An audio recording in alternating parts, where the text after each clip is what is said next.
जय हिंद, वंदे मातरम। साथियों, बिहार पुलिस सिपाही की नई भर्ती के लिए आज हम लोग ज्योग्राफी का प्रैक्टिस सेट नंबर 2 को सॉल्व करेंगे। इससे पहले साथियों हमने पॉलिटी से 3 प्रैक्टिस सेट और ज्योग्राफी से 1 प्रैक्टिस सेट को सॉल्व कर लिया है। जिन्होंने उन सभी वीडियो को नहीं देखा है उसके लिए एक अलग से प्लेलिस्ट बना हुआ है। आप लोग चैनल के प्लेलिस्ट में जाकर उन सभी वीडियो को देख सकते हैं और सभी वीडियो का जो PDF है आंसर के साथ में एप्लीकेशन पर अपलोड कर दिया गया है। एप्लीकेशन का लिंक आपको डिस्क्रिप्शन बॉक्स में मिल जाएगा, आप लोग जाकर ज्वाइन कर सकते हैं। तो चलिए आज हम लोग ज्योग्राफी का प्रैक्टिस सेट नंबर 2 सॉल्व करने वाले हैं। तो जो भी साथी चैनल पर पहली बार आए हैं आप लोग क्लास टाइमिंग को नोट कर लीजिए। ये क्लास आपको डेली रात 8 बजे लाइव चैट के साथ दिया जाता है। तो साथियों आज का पहला क्वेश्चन देखिए, भारत का सबसे लंबा बांध कौन सा है? 4 ऑप्शन आपके सामने दिए गए हैं, प्रत्येक ऑप्शन को ध्यान से देखिए और साथियों प्रत्येक स्टूडेंट को नीचे लाइव चैट में अपना अपना आंसर जरूर करना है, जिससे होगा क्या, आप सभी का प्रॉपर तरीके से रिवीजन होगा। चलिए बताइए क्वेश्चन नंबर 1 के लिए आंसर, भारत का सबसे लंबा बांध कौन सा है? तो यहाँ पर देखिए इस क्वेश्चन का आंसर, अगर आपने ऑप्शन ए को टिक किया है तो आपका बिल्कुल सही जवाब है हीराकुंड बांध। अब यहाँ से क्वेश्चन बनता है कि हीराकुंड बांध किस नदी पर है? तो याद रखिएगा ये महानदी पर है। और महानदी पर किस राज्य में है? तो उड़ीसा राज्य में। तो 2 क्वेश्चन आपको ध्यान रखना है, हीराकुंड बांध किस नदी पर है? महानदी पर है। और किस राज्य में है? तो उड़ीसा राज्य में। अब यहाँ से क्वेश्चन और क्या बन सकता है कि भारत का सबसे ऊंचा बांध कौन सा है? तो यह टिहरी बांध भारत का सबसे ऊंचा बांध है। और यह किस नदी पर है? तो याद रखिएगा 2 नदियों के संगम पर यह बना है, एक भागीरथी और दूसरा विलंगना नदी, यहाँ पर लिख देते हैं, या फिर भील गंगा नदी भी बोला जाता है। तो टिहरी बांध भारत का सबसे ऊंचा बांध है, ये भागीरथी और विलंगना नदी के संगम पर बना हुआ है। लेकिन अगर आपसे पूछे कि बताइए भारत में सबसे ऊंचा गुरुत्वीय बांध कौन सा है जो कि कंक्रीट से बना हुआ है, तब आपको आंसर करना है भाखड़ा। ठीक है, कौन सा आ जाएगा? भाखड़ा बांध। ये किस नदी पर है? तो सतलज नदी पर। आइए फिर से रिवीजन करा देते हैं। भारत का सबसे लंबा बांध हीराकुंड बांध, भारत का सबसे ऊंचा बांध टिहरी बांध, लेकिन भारत का सबसे ऊंचा गुरुत्वीय बांध पूछे तो आपका हो जाएगा कौन सा? भाखड़ा बांध जो कि सतलज नदी पर है। तो उम्मीद करते हैं ये सारा चीज़ आपका क्लियर हो गया होगा। दूसरा क्वेश्चन देखिए, भारत में उष्णकटिबंधीय सदाबहार वन कहाँ पर पाए जाते हैं? ये क्वेश्चन आपके एग्जाम के लिए सबसे ज़्यादा इम्पोर्टेंट रहेगा। ये क्वेश्चन बिहार दरोगा में भी पूछा हुआ है। चलिए आप लोग आंसर कीजिए, भारत में उष्णकटिबंधीय सदाबहार वन कहाँ पर पाए जाते हैं? देखिए सदाबहार वन का मतलब होता है जो सालों भर हरा भरा रहता है, वो कहलाता है आपका सदाबहार वन। और एक होता है पर्णपाती वन। आपने देखा होगा बहुत सारे ऐसे भारत में वृक्ष है जो कि पत्ता जिसका पत्ता जो है वो क्या होता है, कुछ समय के लिए वो गिरता है, फिर से उसमें नई पत्तियां आती हैं, आपने देखा होगा। और भारत में पूछे कि सबसे अधिक कौन सा वन है, तो याद रखिएगा पर्णपाती वन। क्यों पर्णपाती वन है? आपने आसपास देखा होगा कुछ ऐसा समय होता है जो कि वृक्ष जो होता है अपना पत्तियां गिराती है, ठीक है, उसके बाद फिर से उसमें नई पत्तियां आती है, तो वो हो गया आपका पर्णपाती वन। और कुछ होता है आपका सदाबहार वन जो कि सालों भर क्या होता है, हरा भरा रहता है। और ये कहाँ पर होता है? तो असम में। ठीक है, असम में होता है। इसके साथ में पश्चिमी घाट और एक स्थान है अंडमान निकोबार। इन 3 जगहों पर ये वन जो है ये पाए जाते हैं। ठीक है, पश्चिमी घाट आपका ये वाला हिस्सा हो गया, ये पश्चिमी घाट है और ये पूर्वी घाट, तो असम हो जाएगा, पश्चिमी घाट हो जाएगा, और अंडमान निकोबार में ये सदाबहार वन पाए जाते हैं। आप लोग ध्यान रखिएगा। अगर आपसे पूछे कि बताइए देश में कुल वन का प्रतिशत कितना है, तो नोट कर लीजिए 24.62%। ये देश में कुल वन का प्रतिशत है। और भारत में सबसे अधिक वन किस राज्य में पाया जाता है क्षेत्रफल में? तो क्षेत्रफल में सबसे अधिक वन है मध्य प्रदेश में। ठीक है, और परसेंटेज में सबसे अधिक वन कहाँ पर है? तो याद रखिएगा मिजोरम में। दोनों को नोट कर लीजिए, ये जो बता रहे हैं ये ऑलरेडी एग्जाम में पूछा हुआ क्वेश्चन है। तो क्षेत्रफल में सबसे अधिक वन कहाँ पर है? मध्य प्रदेश में। और परसेंटेज में सबसे अधिक वन कहाँ पर है? तो मिजोरम में है। और साथियों आप लोग ध्यान दीजिए, अगर आपने अभी तक बिहार पुलिस का कोर्स परचेज नहीं किया है तो फटाफट से जाकर आप लोग परचेज कर लीजिए। ऑलरेडी बहुत सारे बच्चों ने परचेज कर लिया है। कोर्स में आपको क्या क्या मिलेगा? तो 2010 से लेकर अब तक CSBC के द्वारा जितने भी एग्जाम कंडक्ट कराए गए हैं, चाहे वो बिहार पुलिस का हो, बिहार मध्य निषेध सिपाही का हो, बिहार पुलिस ड्राइवर का हो, सभी का आपको उसमें वन लाइनर फॉर्म में क्वेश्चन बैंक मिल जाएगा। ठीक है, 2010 से लेकर अब तक पूरा क्वेश्चन बैंक है। प्लस जो आपका रेगुलर क्लास कराया जाता है उसका PDF जो है आंसर के साथ में आपको वहीं पर मिल जाएगा। प्लस जितने भी इंपॉर्टेंट नोट्स हैं वहाँ पर आपको देखने को मिलेंगे। तो एक बार जाइए एप्लीकेशन पर, यहाँ पर देख सकते हैं ये है एप्लीकेशन। आपको प्ले स्टोर पर सर्च करना है सक्सेस वर्ल्ड MCQ, ठीक है, या फिर इसका लिंक मैं डिस्क्रिप्शन बॉक्स में भी डाल देता हूँ, वहाँ से जाकर आप लोग डायरेक्ट पहुँच सकते हैं। और पहले आपको कोर्स को परचेज नहीं करना है, पहले आपको अच्छे तरीके से कोर्स को देखना है, पसंद आता है तो आपको कोर्स को परचेज करना है। और किसी भी प्रकार की समस्या आती है तो आप लोग नंबर लिख लीजिए 9631887058। इस पर आपको क्या करना है? व्हाट्सएप मैसेज करना है। तीसरा क्वेश्चन देखिए, वृष्टि छाया क्या है? चलिए, बहुत ही शानदार क्वेश्चन है। बताइए वृष्टि छाया क्या है? और जो भी इस बार बिहार पुलिस की तैयारी करना चाहते हैं आप लोग अभी से तैयारी में लग जाइए। हम डेली बताते हैं क्लास में कि जैसे ही 21,391 का जो बिहार पुलिस का रिजल्ट है आ जाएगा, वैसे ही आपको जो बिहार पुलिस के लिए नई भर्ती है उसका नोटिफिकेशन आपको देखने को मिलेगा। और बहुत ही जल्द इसका एग्ज़ाम डेट भी आ जाएगा। फिर बाद में आपके पास बिल्कुल भी तैयारी करने के लिए समय नहीं मिलेगा, इसलिए आप लोग अभी से तैयारी में लग जाइए। तो वृष्टि छाया क्या है? तो याद रखिएगा, एक ऐसा क्षेत्र जो अपेक्षाकृत रूप से धरातलीय अवरोध के प्रभाव से कम वर्षा होता है, यानी कि ऐसा क्षेत्र जहाँ पर कम वर्षा होता है वो वृष्टि छाया कहलाता है।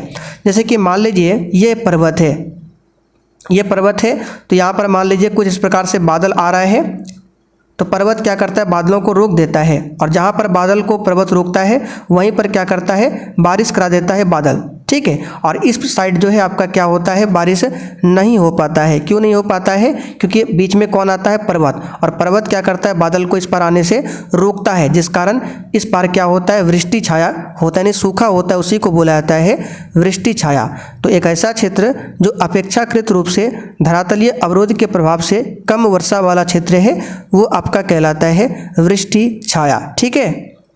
चलिए अगला क्वेश्चन देखिए, चौथा क्वेश्चन, सुंदरवन राष्ट्रीय उद्यान भारत के किस राज्य में स्थित है?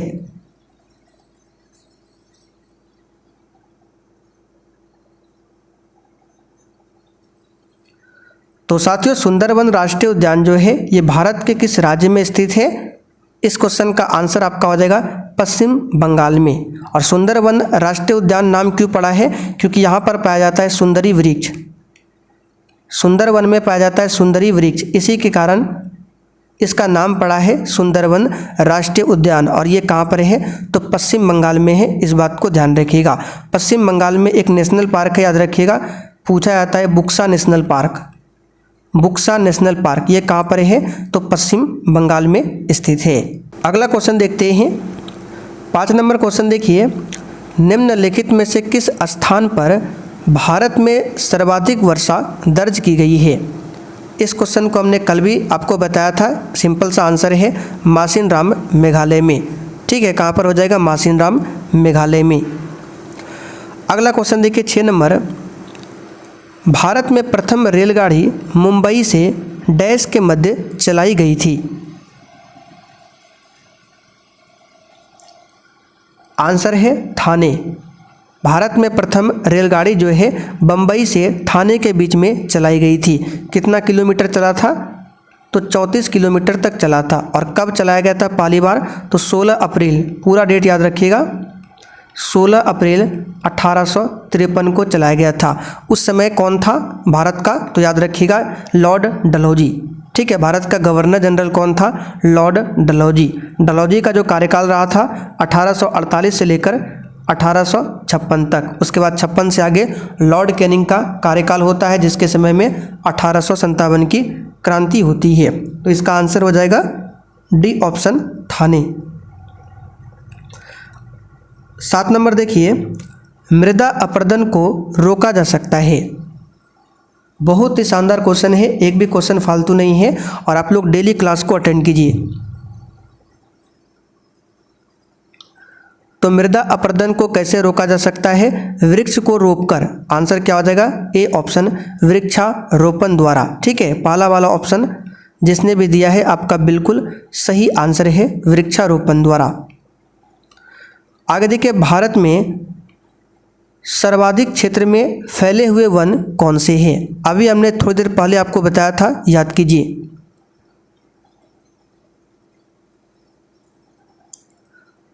तो बताइए आंसर उष्णकटिबंधीय पर्णपाती वन होगा या फिर उष्णकटिबंधीय सदाबहार वन होगा। मैग्रोव वन तो होगा नहीं, क्योंकि ये केवल पश्चिम बंगाल में होता है। पर्वतीय वन पूरे भारत में तो है नहीं, क्योंकि ये सिर्फ पर्वत वाले क्षेत्रों में होता है। बचा आपका 2 ऑप्शन। तो पर्णपाती का मतलब क्या होता है? अभी हमने आपको बताया था, पर्णपाती का मतलब होता है जो वृक्ष अपना पत्ता गिराता है। और आपने भारत में देखा होगा, जहाँ भी आप लोग रहते हैं, कि भारत में मैक्सिमम जो वृक्ष है वो कुछ समय के लिए क्या होता है, अपना पत्ता गिराता है, पुनः उसमें नई पत्ती आ जाती है, लेकिन वो क्या करता है, अपना पत्ता गिराता है। तो पूरे भारत में उष्णकटिबंधीय पर्णपाती वन है। और सदाबहार वन की बात करें तो अभी हमने आपको बताया था, ये कहाँ कहाँ पर है? असम में है, पश्चिमी घाट में है, अंडमान निकोबार में है, कुछ हिस्सा लक्षद्वीप में भी मिलता है, लेकिन पूरे भारत में ये नहीं है। तो बताइए आंसर क्या होगा? ए ऑप्शन होगा उष्णकटिबंधीय पर्णपाती वन। आगे देखिए क्वेश्चन नंबर 9, सुंदरी वृक्ष कहाँ पाए जाते हैं? बताइए।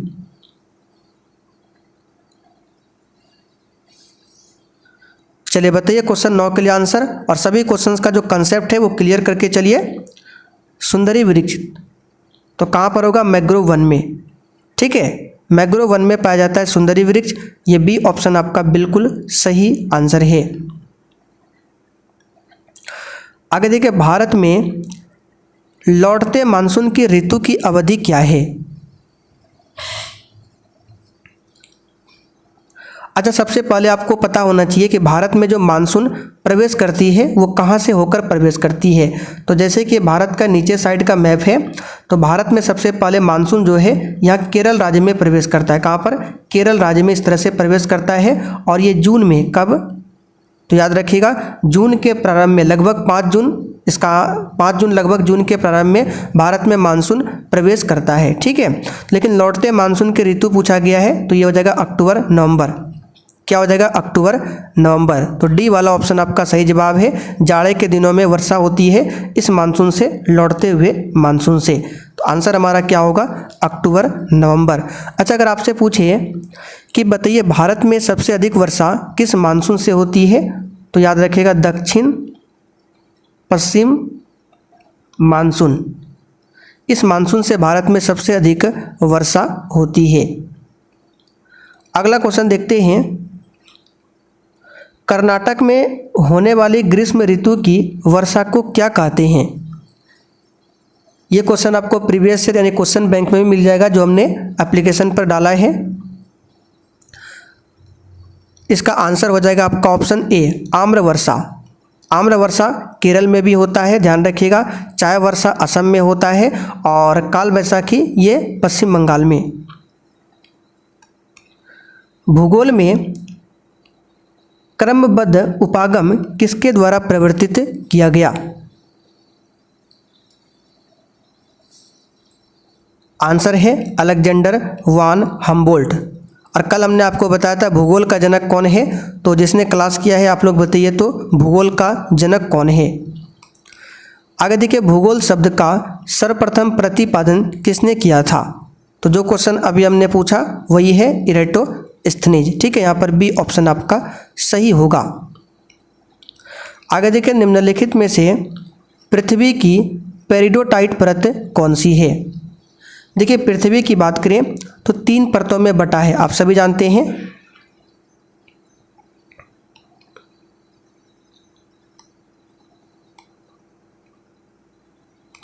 देखिए, मान लीजिए ये अर्थ है। ठीक है, ये क्या है? अर्थ है। और पृथ्वी जो है 3 परतों में बटा हुआ है। कितने परतों में? 3 परतों में हमारी पृथ्वी बटा हुआ है। तो ऊपर वाला जो परत होता है ये आपका क्या कहलाता है, तो ये कहलाता है आपका क्रस्ट। ये क्या कहलाता है, क्रस्ट। बीच वाला जो भाग होता है इसको बोला जाता है क्या, तो याद रखिएगा इसको बोला जाता है मेंटल। इसको मेंटल कहा जाता है। और सबसे निचले भाग को बोला जाता है कोर। क्या बोला जाता है, कोर। और क्रस्ट की बात करें तो इसमें होता है सियाल, यानी कि सिलिकॉन प्लस एल्युमिनियम, और इसको सियाल भी बोला जाता है। मेंटल की बात करें तो इसमें होता है सिलिकॉन प्लस मैग्नीशियम, जिसको सीमा बोला जाता है। और कोर में होता है ferrous plus nickel, ferrous plus nickel, और इसको बोला जाता है निफे। तो आपको 3 नाम याद रखना है, सियाल, सीमा और निफे। ये सबसे ऊपरी परत, ये बीच वाली परत और ये निचली परत। अब इसमें कौन कौन सा धातु होता है सियाल में, तो सियाल में देखिए क्या है, Si आल एल्युमिनियम, ये ट्रिक है। सीमा में देखिए क्या आ जाएगा, Si तो सब में होगा, और मा यानी Mg मैग्नीशियम, और निफे की बात करें तो इसमें निकेल हो जाएगा, अब प्लस फे यानी फेरस। तो ये आपको कंसेप्ट क्लियर रखना है। यहाँ से क्वेश्चन बनता है एग्जाम में कि बताइए मेंटल भाग में क्या पाया जाता है, क्रस्ट भाग में क्या पाया जाता है, निफे भाग में क्या होता है, तो ये आपको ध्यान रखना है। तो निम्नलिखित में से पृथ्वी की पेरिडोटाइट परत कौन सी है, तो ये आपका मेंटल है, यानी कि बीच वाला भाग। पहला ऑप्शन यहाँ पर आपका सही है। आगे देखिए, निम्नलिखित में से कौन सी उष्ण एवं शुष्क पवनें नहीं है। इसका आंसर याद रखिएगा बोरा। क्या हो जाएगा, बोरा। चलिए आगे बढ़ते हैं, क्वेश्चन नंबर 16 नंबर क्वेश्चन है, दामोदर नदी निकलती है। आंसर है छोटा नागपुर पठार से। छोटा नागपुर पठार को भारत का रूर प्रदेश भी बोला जाता है। क्वेश्चन पूछा हुआ है कि बताइए किसे भारत का रूर प्रदेश कहा जाता है, तो छोटा नागपुर पठार को। यहाँ पर बी ऑप्शन आपका सही है। आगे देखिए, निम्नलिखित कोयला खानों में से कौन सी मध्य प्रदेश राज्य में स्थित है। वेरी इंपॉर्टेंट क्वेश्चन है। चलिए बताइए इसका आंसर क्या होगा। तो देखिए इसका जो आंसर आपका हो जाएगा सिंगरौली। ठीक है, सिंगरौली क्या है, तो ये कोयला की खदान है, और ये कहाँ पर है, तो मध्य प्रदेश में। मध्य प्रदेश में क्षेत्रफल के हिसाब से सबसे अधिक वन है, और मध्य प्रदेश को टाइगर स्टेट के नाम से भी जाना जाता है। आगे देखिए, सरदार सरोवर परियोजना किस नदी पर स्थित है।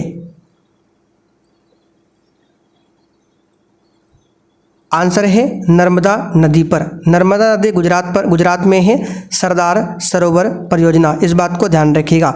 नर्मदा नदी की बात करें तो यह पश्चिम की ओर बहने वाली नदी है, और नर्मदा नदी जो है किन 2 पहाड़ियों के बीच से होकर बहती है, तो कल भी हमने आपको बताया था, विंध्याचल और सतपुड़ा। ठीक है, नोट कर लीजिए।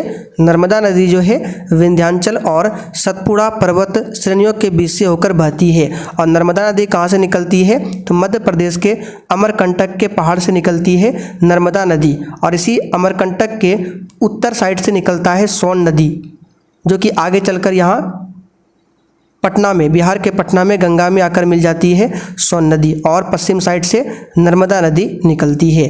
गंगा नदी की कुल लंबाई की बात करें तो 2525 किलोमीटर गंगा नदी की कुल लंबाई है।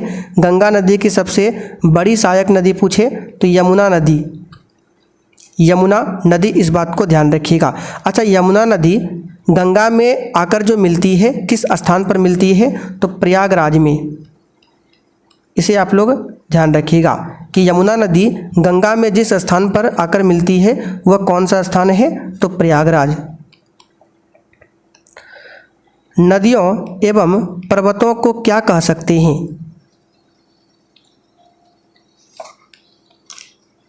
बताइए इसका आंसर। नदियों एवं पर्वतों को हम क्या कह सकते हैं, तो देखिए इसका आंसर है नदियाँ और पर्वत ये क्या होते हैं, तो राष्ट्रीय धन होते हैं। इसको आप लोग डायरेक्ट याद रखिएगा।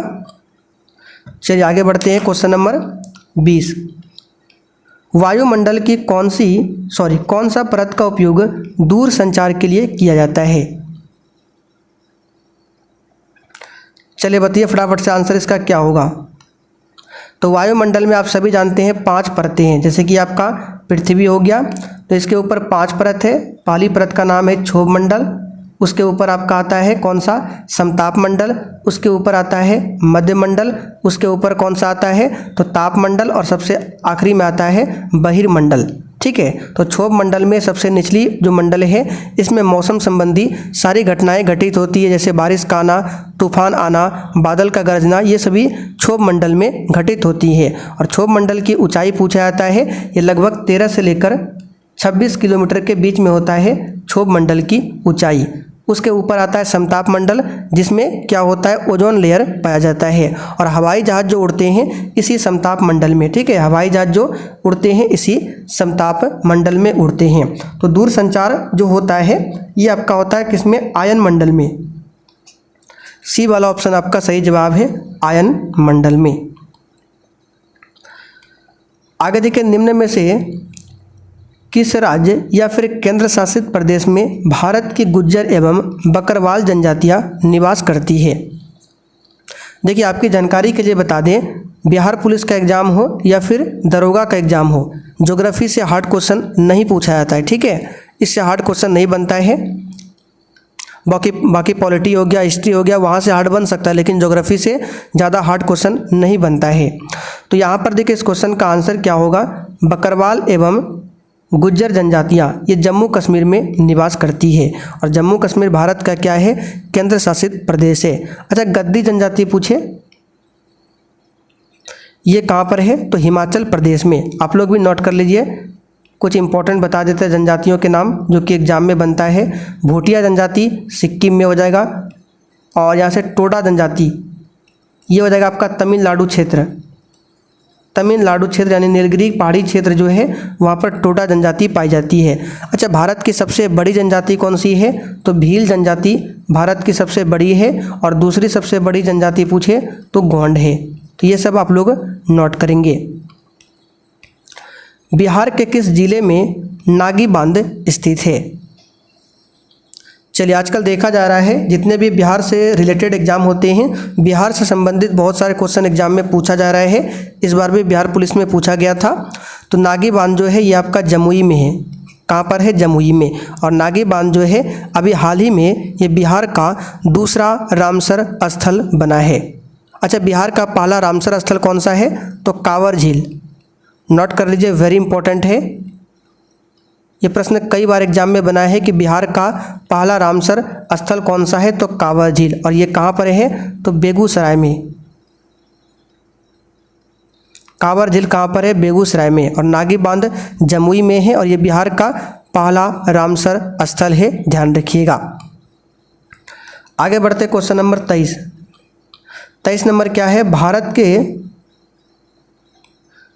भारत के सबसे लंबे नदी रोपवे का शुभारंभ किस राज्य में किया गया। तो इस क्वेश्चन का आंसर हो जाएगा कहाँ पर, असम में। कहाँ पर, असम में। सबसे अधिक संख्या एवं भारी विविधता लिए हुए वनस्पति एवं जीवों का पाया जाना कहाँ पर संभव है। तो सबसे अधिक संख्या और भारी जीव विविधता कहाँ पर होगा, अलग अलग तरह के जानवर या फिर कीट जंतु जो भी है ये आपका कहाँ पर होगा, जहाँ पर अधिक वर्षा होती है। और अधिक वर्षा होती है उष्णकटिबंधीय वन में। चलिए अगला क्वेश्चन देखिए, भारत में स्वर्ण का सर्वाधिक उत्पादन कहाँ पर होता है।